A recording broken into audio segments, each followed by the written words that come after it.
ঠাকুর মা স্বামীজির শ্রীচরণে ভক্তিপূর্ণ প্রণাম জানিয়ে স্বামী গম্ভীরানন্দ রচিত শ্রীরামকৃষ্ণ ভক্তমালিকা থেকে আজকের নিবেদন স্বামী ব্রহ্মানন্দ।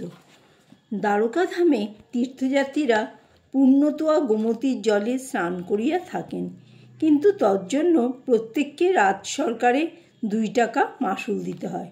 নিঃসম্বর স্বামী ব্রহ্মানন্দাদির নিকটও ঐরূপ অর্থ চাহিলে তাহারা হতাশ হৃদয়ে ফিরিয়া চলিলেন।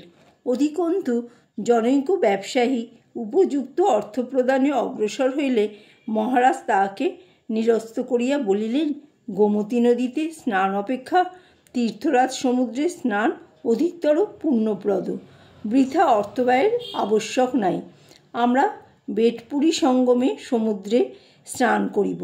শেঠজি তাহার এই সারগর্ভ বাণীতে আকৃষ্ট হইয়া তাহাদিগকে স্বগৃহে আনয়নপূর্বক 3 দিন তাহাদের সেবা করিলেন এবং প্রত্যেকের হস্তে একখানি শ্রীমদ্ ভগবদ্ গীতা অর্পণ করিলেন। শেঠজি তাহাদের তীর্থযাত্রার সুবিধার জন্য বিভিন্ন স্থানে পত্র দিতেও চাহিলেন, কিন্তু মহারাজ উহা প্রত্যাখ্যান করিলেন। শুধু বলিলেন, আমার কোনো বস্তুর অভাব বা আবশ্যক নাই। সাধু সন্ন্যাসীর ঈশ্বরই একমাত্র আশ্রয় ও ভরসা। অতঃপর শেঠজি অর্থদানের আকাঙ্ক্ষা জানাইলে উহাও অস্বীকারপূর্বক পদব্রজে 7 ক্রোশ পথ অতিক্রম করিয়া ব্রহ্মানন্দজি বেটদ্বারকায় উপস্থিত হইলেন এবং স্নান ও মন্দিরাদি দর্শনান্তে সুবোধানন্দকে ধর্মশালায় ভিক্ষার্থ প্রেরণ করিলেন। ধর্মশালার অধ্যক্ষ ওই জন্য বাদাম রাখিতেন। সুবোধানন্দজি ভিক্ষাস্বরূপে প্রাপ্ত কয়েক সের বাদাম লইয়া মহারাজের সম্মুখে স্থাপন করিলে বাদামের পরিমাণ দেখিয়া তিনি প্রশ্ন করিলেন, এত বাদাম কে দিয়েছে? ধর্মশালার অধ্যক্ষ। মহারাজ বলিলেন, আমাদের জন্য 2 ছটাক রেখে বাকিগুলো ফিরিয়ে দিয়ে এসো। কিন্তু সুবোধানন্দ উভয় বিপদে পড়লেন। সন্ন্যাসী ব্রহ্মানন্দ সঞ্চয় করিতে পরাঙ্মুখ, সাধুসেবক অধ্যক্ষ প্রতিগ্রহণে অস্বীকৃত। অগত্য ব্রহ্মানন্দের ব্যবস্থা অনুসারে 2 ছটাক রাখিয়া অবশিষ্ট বাদাম দরিদ্রদের মধ্যে বিতরিত হইল। বেটদ্বারকা হইতে তাহারা ক্রমে সুদমাপুরী ও জুনাগড়ে গিরনার পর্বতপরি মন্দিরাদি দর্শনান্তে আমেদাবাদে উপনীত হইলেন এবং তদনন্তর রাজপুতানার তীর্থগুলি দর্শনের জন্য প্রথমে পুষ্কর তীর্থে উপস্থিত হইলেন।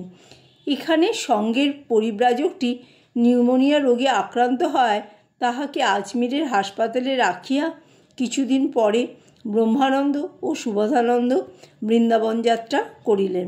বৃন্দাবন ধামে মহারাজের এই দ্বিতীয়বার আগমন। স্বধামে উপস্থিত ব্রজের রাখাল ভগবদ্ভাবে বিভোর হইলেন। এইভাবে কতদিন কাটিয়া গেল, কত মহানিশার অবসান হইল। ভগবদ্ ধ্যানে তন্ময় মহারাজের ভ্রুক্ষেপ নাই। তিনি কোনোদিন সুবোধানন্দের আনিত ভিক্ষান্ন গ্রহণ করেন, কোনোদিন উহা অনাদরে পড়িয়া থাকে, কোনোদিন মন্দিরে গমনপূর্বক ভাবমুগ্ধ চিত্রে অনিমেষ নয়নে শিববিগ্রহ দর্শন করেন, কোনোদিন বা সমাধিতে নিমগ্ন হইয়া বাহ্যজ্ঞান হারান, আর রাত্রিতে নিদ্রাস্থলে ধ্যানই অধিক হইয়া থাকে। এই সময় বিজয়কৃষ্ণ গোস্বামী মহাশয় শ্রী বৃন্দাবনে গিয়েছিলেন। মহারাজের কঠোর তপস্যার কথা তাহার শ্রুতিগোচর হইলে তিনি একদিন তাহার নিকট আসিয়া জিজ্ঞাসা করিলেন, পরমহংসদেব, আপনাকে তো সব রকম সাধন ভজন অনুভূতি দর্শনাদি করিয়ে দিয়েছেন, তবে আপনি এখন কেন আবার কঠোর সাধনা করছেন? ব্রহ্মানন্দ মৃদুস্বরে উত্তর দিলেন, তার কৃপায় যেসব অনুভূতি বা দর্শন হয়েছে এখন সেইগুলি আয়ত্ত করবার চেষ্টা করছি মাত্র। গোসাইজি এইরূপ উত্তর কিভাবে লইয়াছিলেন জানি না, পরন্তু রামকৃষ্ণ সংঘের ইতিহাস পর্যালোকের দৃষ্টিতে এবং বিধ তপস্যার গুরু তাৎপর্য রহিয়াছে। সংঘের অধ্যাত্ম চেতনাকে সদা সক্রিয় রাখিতে হইলে সংঘের মর্মস্থলে এমন একটি শক্তিকেন্দ্র প্রতিষ্ঠার আবশ্যক ছিল, যা হইতে কর্মব্যাপৃত অপর আধারগুলি প্রয়োজন মতো আপনাদিগকে পুনঃ পুনঃ পূর্ণ করিয়া লইয়া শ্রীরামকৃষ্ণের ভাবধারা অব্যাহত রাখিতে পারে। ইহারই আর এক সময় মহারাজের জ্বর হইলে গোসাইজি অচিরে তাহাকে দেখিতে আসিয়া সুবোধানন্দের নিকট জানিতে পারিলেন যে রোগীর মশারি নাই। শ্রবণমাত্র তিনি মশারি ও ঔষধের ব্যবস্থা করিলেন এবং ভগবানের কৃপায় ব্রহ্মানন্দ শীঘ্রই নিরাময় হইলেন। ইত্যবৎসরে সুবোধানন্দের মন পূর্ব সংকল্পানুসারে উত্তরাখণ্ডের নিমিত্ত অতীব ব্যগ্র হইয়া পড়িল। মহারাজের নিকট ইহা জানাইলে তিনি সানন্দে তাহাকে যাত্রার অনুমতি দিলেন, কিন্তু তিনি স্বয়ং বৃন্দাবনে রহিয়া গেলেন। বৃন্দাবনে অবস্থানকালে তিনি একদিন দেখিলেন যে ভক্তপ্রভুর শ্রীযুক্ত বলরামবাবু জ্যোতির্ময় দেহে হাসিতে হাসিতে দিব্যলোকে চলিয়া যাইতেছেন। পরে যথাসময়ে পত্রে জানতে পারিলেন যে তিনি দেহত্যাগ করিয়াছেন। ইহার পরে আরও কয়েক মাস বৃন্দাবনে কাটাইয়া সেপ্টেম্বরের শেষে তিনি পদব্রজে হরিদ্বারে উপনীত হইলেন।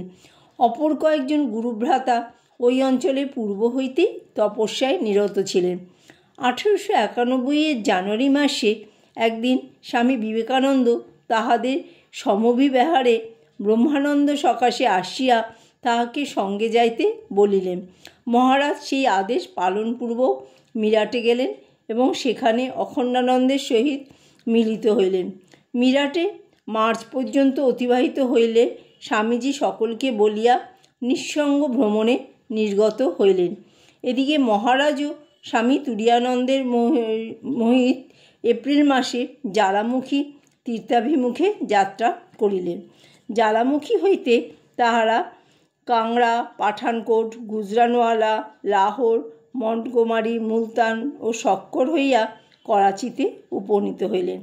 করাচি হইতে জাহাজ বোম্বাই পৌঁছালে স্বামী বিবেকানন্দের সহিত তাহাদের পুনর্মিলন ঘটিল। স্বামীজি তখন আমেরিকা গমনে উদ্যত, কিন্তু তৎপূর্বে ক্ষেত্রীরাজের আহ্বানে একবার তাহার সহিত সাক্ষাৎ করিতে যাইতে হইবে। ব্রহ্মানন্দ এবং তুরীয়ানন্দও তাহার সহিত গমনপূর্বক পথে আবু রোড স্টেশনে নামিয়া আবু পাহাড়ে উপস্থিত হইলেন।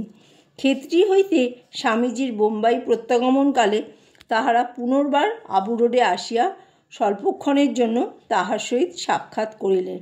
অতঃপর কিয়দ্দিবস আবু পাহাড়ে যাপনান্তে তাহারা আবু রোডে নামিয়া আসিলেন এবং স্বামী ব্রহ্মানন্দের আহ্বানে অখণ্ডানন্দ বোম্বাই হইতে তথায় আসিলে তিনজনে আজমির হইয়া জয়পুর গেলেন।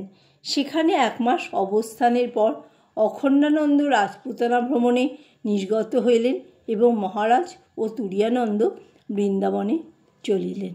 জয় ঠাকুর, জয় মা, জয় স্বামীজি।